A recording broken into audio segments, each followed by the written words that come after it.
Hello दोस्तों, वापस आ गया हूँ एक नए एपिसोड के साथ, इसलिए वीडियो में एंड तक बने रहना। तो चैप्टर 8 की स्टार्टिंग में हम देखते हैं फ्रांसिस बताता है कि फिश लिजार्ड बेट नाम का ये एक ऐसा लिक्विड होता है जिसमें की एक स्पेशल स्मेल आती है, जिसके कारण की सारे फिश लिजार्ड मॉन्स्टर्स पागल हो जाते हैं और उस स्मेल का पीछा करते हैं। स्टारफॉल नाइट के बाद से दुनिया में बहुत सारे चेंजेस हुए हैं। सिर्फ एनिमल्स ही नहीं बल्कि कई सारे प्लांट्स भी म्यूटेट हुए हैं और इन म्यूटेटेड प्लांट से कई तरह के पोशंस बनाए जाते हैं और ये फिश लिजार्ड बेट भी उन्हीं में से एक है। और इवॉन पे जो चोट लगी है वो तो कोई बड़ा खतरा नहीं है, लेकिन उस पोशन की स्मेल अभी भी एक्टिव है, जिसके कारण हम अभी भी पूरी तरह से सेफ नहीं है। मुझे इस पोशन की स्मेल को हटाने के लिए दूसरा पोशन यूज करना होगा। और वो कहता है, मिस मोरे मुझे माफ करना, ये पोशन बहुत ही ज्यादा बदबूदार होने वाला है। और हम देखते हैं कि फ्रांसिस के हाथ में एक बहुत ही खतरनाक सा पोशन होता है जो कि काफी डेडली दिख रहा होता है। और फ्रांसिस बताता है कि ये पोशन स्कंक नाम के एक जानवर की टट्टी से बना है और ये इतना ज्यादा बदबूदार है कि इसकी स्मेल से कई सारे मॉन्स्टर्स दूर भाग जाते हैं। और यही वो पोशन है जो कि फ्रांसिस हमेशा से यूज करता आ रहा है मॉन्स्टर से बचने के लिए। और फिर हम देखते हैं कि फ्रांसिस इवॉन की पूरी बॉडी पर मरहम पट्टी कर देता है और वो पोशन भी लगा देता है। और वो कहता है कि फाइनली मैंने ये मरहम पट्टी का काम निपटा दिया और मैं बहुत थक चुका हूँ। और मेरी नाक से खून इसलिए आ रहा है क्योंकि वो पोशन की स्मेल बहुत गंदी थी, लेकिन सच क्या है वो तो हम सबको पता है। फ्रांसिस रेस्ट करते हुए कहता है, इवॉन की चोट को तो मैंने साफ कर दिया है और उस पोशन की स्मेल को भी कवर कर दिया है, इसलिए अभी के लिए तो हम लोग सेफ हैं। उस बेट के कारण फिश लिजार्ड्स ने तो अपना एरिया बदल लिया है और हरमन भी शायद अभी ऊपर के ग्राउंड पर होगा। अगर हम यहाँ से बाहर निकले तो हम पे दोनों साइड से हमला हो जाएगा, इसलिए इससे पहले कि हम यहाँ से बाहर निकलने की सोचे मुझे पहले ये पता लगाना चाहिए कि उस टाइम मेरे साथ क्या हुआ था। और वो देखता है कि उसका मीटियोर फ्रेगमेंट से बना हुआ लॉकेट जो कि उसकी मॉम ने दिया था वो मिसिंग है। फ्रांसिस कहता है क्या वो लॉकेट ही था जो कि वॉरियर सिस्टम में ट्रांसफॉर्म हो गया है। और फिर उसके सामने सिस्टम विंडो आ जाती है जिसमें फ्रांसिस की डिटेल्स लिखी होती है। Name Francis Hewlett, state minor injury, level junior Starfall warrior, spirit 41, constitution 28, strength 28 और एजिलिटी 46 और 21 अनडिस्ट्रीब्यूटेड एट्रीब्यूट पॉइंट्स। और फ्रांसिस कहता है जब ये वॉरियर सिस्टम एक्टिवेट हुआ था तब एकदम से मेरे सारे एट्रीब्यूट्स बढ़ गए थे और तो और मेरी चोट भी अपने आप हील हो गई थी। क्या मैं अब एक जूनियर स्टारफॉल वॉरियर बन चुका हूँ? लेकिन स्टारफॉलन आउटफिट्स तो बस इंटरमीडिएट स्टारफॉल वॉरियर से यूज कर सकते हैं, तो फिर मैं उस स्वॉर्ड को कैसे यूज कर पाया? फिर फ्रांसिस बताता है कि कॉन्स्टिट्यूशन का मतलब होता है शरीर की झेलने की क्षमता और इन्वायरमेंट के साथ अडेप्ट होने की एबिलिटी, और स्ट्रेंथ का मतलब होता है शक्ति और अटैक पावर, एजिलिटी का मतलब होता है स्पीड और रिफ्लेक्सेस, और स्पिरिट दिमाग से रिलेटेड किसी खास एबिलिटी को रिप्रेजेंट करता है, शायद मेंटल स्ट्रेंथ या फिर साइकिक एबिलिटी। स्पिरिट का यूज मुझे आज तक ठीक से पता नहीं चला। क्या ऐसा हो सकता है कि मैं स्टार फॉलन आउटफिट्स तभी यूज कर सकता हूँ जबकि मेरा स्पिरिट एट्रीब्यूट 40+ हो जाए? तभी सिस्टम का एक मैसेज आता है जिसमें लिखा होता है, होस्ट फ्रांसिस हैवलेट, तुम्हारे पास अभी 21 फ्री एट्रीब्यूट पॉइंट्स हैं, प्लीज इन्हें जल्द से जल्द यूज करो और अपनी पावर बढ़ाओ। फ्रांसिस कहता है क्या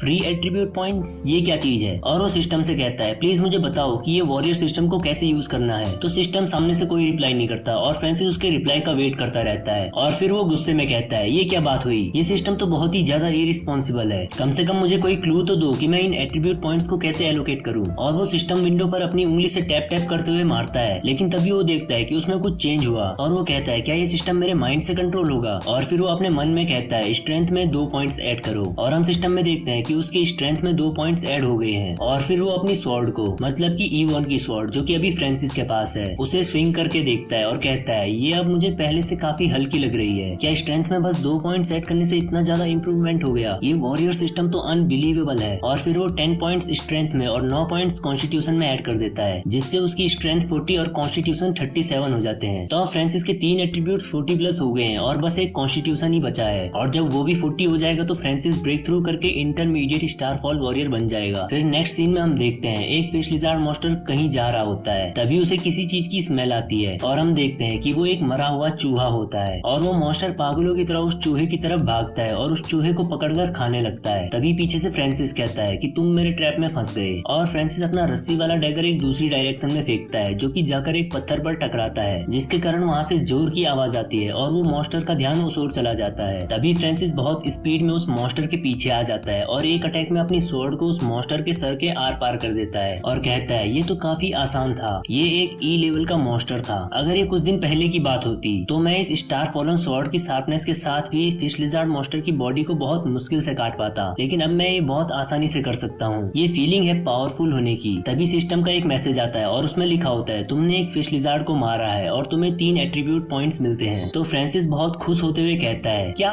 मुझे 3 एट्रीब्यूट पॉइंट्स मिल सकते हैं सिर्फ एक फिश लिजार्ड को मार के? अगर मैं यहाँ के सारे फिश लिजार्ड्स को मार दूं तो मेरी पावर तो। और वो अपने मन में कैलकुलेशन करने लगता है और वो कहता है यहाँ लगभग 50 फिश लिज़ार्ड्स तो होंगे ही कम से कम। और फिर वो अपना सुपर कंप्यूटर वाला दिमाग यूज करते हुए बहुत बड़ी और खतरनाक वाली कैलकुलेशन करने लगता है। मतलब कि भाई खुद ही देख लो वो यहाँ पर क्या ही तो कैलकुलेशन कर रहा है। और काफी देर सोचने के बाद वो हैरान होकर कहता है क्या 150 एट्रीब्यूट पॉइंट्स, इतने में तो मैं सीनियर स्टारफॉल वॉरियर बन जाऊंगा। फिर वो शांत होते हुए कहता है मुझे पहले इंटरमीडिएट स्टारफॉल वॉरियर में ब्रेक थ्रू करना चाहिए, उसके बाद ही आगे की सोचूंगा। और वो कहता है मेरा बस कॉन्स्टिट्यूशन एट्रीब्यूट ही था जो कि यहाँ पर 40 से कम था और इसे बस 3 पॉइंट्स चाहिए थे 40 होने के लिए, और अभी मेरे पास एग्जैक्टली 3 एट्रीब्यूट पॉइंट्स हैं। और फ्रांसिस कहता है मैं अब एक इंटरमीडिएट स्टारफॉल वॉरियर बनने वाला हूँ, और वो अपने कॉन्स्टिट्यूशन में 3 पॉइंट्स को ऐड कर देता है। और फिर हम सिस्टम विंडो में उसके एट्रीब्यूट्स को देखते हैं जो कि सभी 40 प्लस हो जाते हैं। और फ्रांसिस कहता है भले ही बस कॉन्स्टिट्यूशन में 3 पॉइंट्स ऐड हुए हैं, लेकिन इंटरमीडिएट स्टारफॉल वॉरियर बनना एक बड़ा ब्रेक थ्रू है, जिसके कारण मुझे लगता है कि मेरी ओवरऑल पावर 50% से बढ़ गई है। और वो अपनी स्वॉर्ड को स्विंग करता है और बताता है स्टारफॉल वॉरियर से ऊपर स्टारफॉल वॉरलॉर्ड्स आते हैं, अगर मैं स्ट्रॉन्ग बन जाऊं तो मुझे अपने फादर को बचाने से कोई नहीं रोक सकता। तो अब मैं शिकार करना चालू करता हूँ। और ये चैप्टर तो यहीं पर खत्म हो जाता है, लेकिन यहाँ पर मैं इस मैनवा वर्ल्ड के रैंकिंग सिस्टम के बारे में जो कुछ भी कंफ्यूजन हो रहा है उसे क्लियर कर देता हूँ। तो इस वर्ल्ड में मेनली 3 रैंक्स हैं। सबसे नीचे आते हैं स्टारफॉल वॉरियर्स, फिर उसके ऊपर आते हैं स्टारफॉल वॉरलॉर्ड्स, और उसके भी ऊपर आते हैं स्टारफॉल वॉरगॉड्स। और इन तीनों रैंक्स के भी 3-3 सब पार्ट्स हैं, जूनियर, इंटरमीडिएट और सीनियर। तो मतलब कि टोटल 9 रैंक्स हैं। और अभी हमारा एमसी यहाँ पर पहुंचा है इंटरमीडिएट स्टारफॉल वॉरियर के स्टार्टिंग में, और सिस्टम के अवेकन होने से पहले वो यहाँ पर था इन सबसे नीचे स्टारफॉल रिजर्व में, जो कि कोई रैंक नहीं है, बल्कि इसमें वो लोग आते हैं जो कि अवेकन तो हो गए हैं लेकिन एक ऑफिशियल जूनियर स्टारफॉल वॉरियर नहीं बने हैं। तो इस एक्सप्लेनेशन को यहीं पर खत्म करता हूँ। आई होप कि आप सभी को ये समझ आया हो। तो वीडियो को एक लाइक कर दो यार, और कमेंट करके बताना कि एक्सप्लेनेशन कैसी लगी, और इस सीरीज से बने रहने के लिए चैनल को सब्सक्राइब भी कर दो। हम मिलते हैं अगली वीडियो में, तब तक के लिए बाय बाय।